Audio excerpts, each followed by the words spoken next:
We were living a team environment as a bunch of commandos. You work hard, you play hard.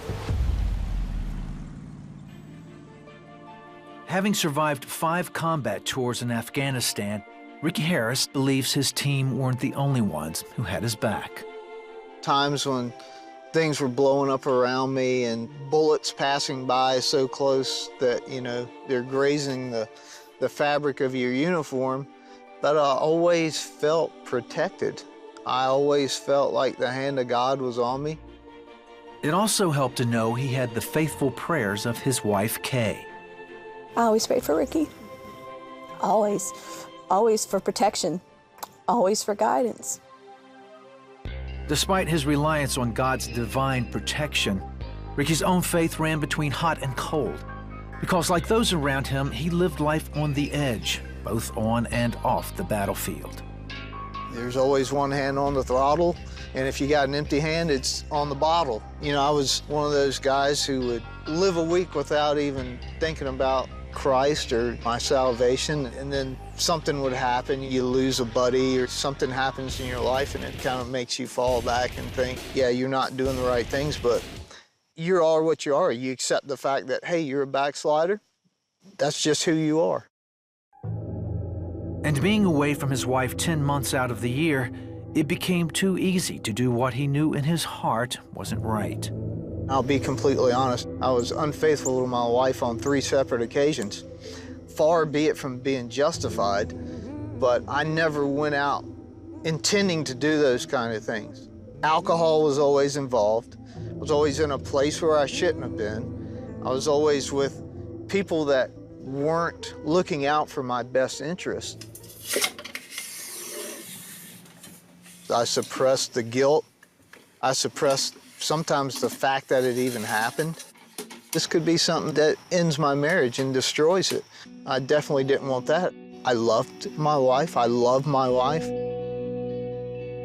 Kay had her suspicions, but didn't know for certain until they were confirmed one day through a mutual acquaintance. At the time, Ricky was on his 4th deployment to Afghanistan. At first, I felt abandoned by God because I had prayed so long for a certain subject that seemed to he never heard me. Even though Kay still loved her husband and didn't consider divorce an option, she was deeply wounded. That was something I was struggling with, the hurt, the resentment towards him, things that, you know, he had done in the past. I had started to become bitter. Meanwhile, Ricky could no longer suppress the guilt that kept rising to the surface. I don't want to die with any questions or any doubts between me and my wife. I want to be able to look at my wife and say, there's nothing that you don't know about. When Ricky got home, confessing to his wife didn't come so easily. Then at church one Sunday, he finally realized that the only thing standing between his relationship with Kay and God was himself.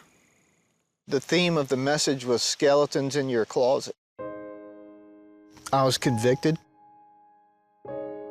I realized that at that point in time, I guess, I decided that this is what I want more than anything. More than being the best sniper or being, you know, the best Green Beret or being at the top of my game in my community. Right now, what's most important to me is being a child of God. And so I'm not going to grow unless I get rid of this garbage that is inside. That afternoon, Ricky told Kay everything and expected the worst. If the offense is so bad that you can't forgive, then I understand if you want to, you know, if you want to go your own way or, you know, if you want the marriage to dissolve. I don't want that to happen. I love you and I'm in love with you and I want, you know, our marriage to be a godly marriage and I want to continue to walk out the rest of my days this way. But yeah, it was tough. I was feeling pretty lonely. It took a while to recover from that. And definitely prayer was definitely involved. Christ restored my marriage, restored my faith in myself. Well, it won't just for Ricky that he heard him. He heard me. He healed my hurt. And I suffered a lot from hurt. By the time Ricky deployed again in 2010, he was grounded in his faith and depended on God not only for his protection, but for his peace and guidance. Today, he's retired and grateful for the work God did in his marriage and his life. My heart's filled now. It was just kind of like that rededication when it happened it was kind of like being born again, being saved all over again. I just believe he made us strong. I think God sailed us right through it. What Christ went through to buy that sin and to give me the ability to, not have to deal with that stuff in my life was just incredible. I mean, there's not a day that goes by that I don't think about what Jesus did on the cross.